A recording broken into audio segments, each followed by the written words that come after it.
ये कहानी है उत्तराखंड के पहाड़ों के बीच बसे एक छोटे से गांव देवपुर की, जहां जिंदगी आसान नहीं थी। चारों तरफ ऊंचे पहाड़, गहरी घाटियां और महीनों तक चलने वाली ठंड। यहाँ रहने वाले लोग मेहनती थे, लेकिन उनकी किस्मत अक्सर उनसे रूठी रहती थी।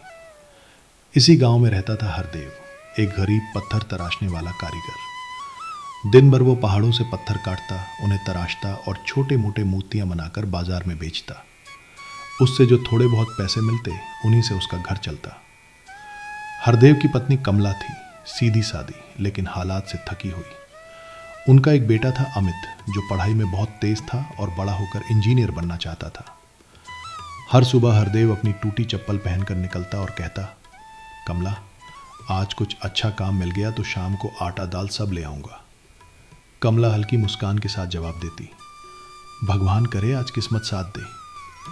लेकिन किस्मत हर दिन साथ दे, ऐसा बहुत कम होता था। गरीबी का बोझ और समाज का ताना एक दिन गांव के सबसे बड़े जमींदार भैरव सिंह के घर के सामने हरदेव अपना काम लेकर पहुंचा। साहब, पत्थर की मूर्ति है, बहुत मेहनत से बनाई है। भैरव सिंह ने ऊपर से नीचे तक देखा और तिरस्कार से बोला, तू? अरे हट यहां से, हमारे घर के सामने तुझ जैसे गरीबों की चीजें शोभा नहीं देती। हरदेव चुपचाप मूर्ति उठाकर वापस लौट गया। उसकी आंखों में अपमान के आंसू थे, लेकिन होठ बंद। रास्ते में उसने खुद से कहा, एक दिन ऐसा आएगा जब यही लोग मेरी कारीगरी को सलाम करेंगे। घर की हालत और पत्नी की चिंता घर पहुंचते ही कमला बोली, आज कुछ मिला? हरदेव ने सिर हिला दिया, नहीं। कमला की आंखों में चिंता भर आई। अमित की फीस बाकी है, दवाई भी खत्म हो रही है, कब तक ऐसे चलेगा? हरदेव ने धीमी आवाज में कहा, मैं कोशिश कर रहा हूं। कमला गुस्से में बोली, कोशिश से पेट नहीं भरता हरदेव। हरदेव चुप रहा। उसे पता था कमला गलत नहीं कह रही। अगले दिन हरदेव गांव के साहूकार रघुनाथ सेठ के पास गया। सेठ जी, थोड़ा उधार चाहिए। रघुनाथ ने मुस्कुरा कर कहा, उधार तो मिल जाएगा, लेकिन एक शर्त पर। क्या शर्त? अपनी छोटी सी जमीन मेरे नाम कर दे, बदले में जितना पैसा चाहिए ले जा। हरदेव सन्न रह गया। वही जमीन उसके बाप दादा की निशानी थी, लेकिन बेटे की पढ़ाई, पत्नी की दवा, भूखा पेट सब सामने घूम गया। कांपते हाथों से उसने कागज पर अंगूठा लगा दिया। कुछ ही दिनों बाद पहाड़ों में भयंकर तूफान आया। बारिश, ओले, भूस्खलन सब एक साथ। पूरा गांव हिल गया। हरदेव का कच्चा घर मिट्टी में दब गया। कमला रो पड़ी, अब कहां जाएंगे? गांव वाले जंगल की ओर भागे, जहां ऊंचे पेड़ थे। रात भर लोग कांपते रहे, बच्चे रोते रहे, बूढ़े दुआ मांगते रहे।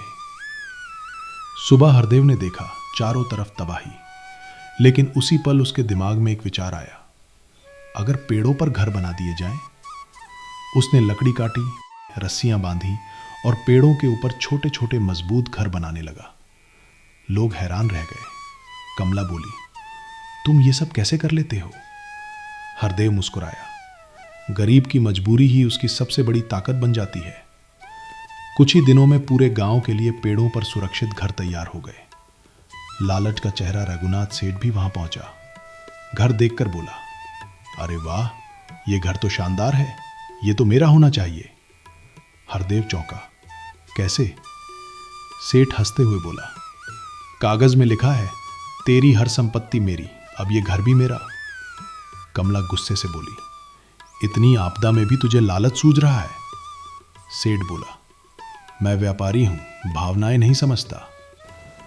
रात को तेज आंधी और बारिश फिर आई। गांव वालों के घर सुरक्षित थे क्योंकि हरदेव ने उन्हें मजबूत बनाया था, लेकिन सेठ का आलीशान 3 मंजिला घर बिना सुरक्षा के था।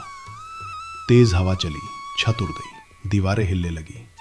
सेठ डर से चिल्लाने लगा, बचाओ, कोई बचाओ। आखिर वो कांपता हुआ हरदेव के घर पहुंचा। मुझे अंदर ले लो, मैं मर जाऊंगा। कमला फुसफुसाई, यही आदमी है जिसने हमें घर से बेघर किया।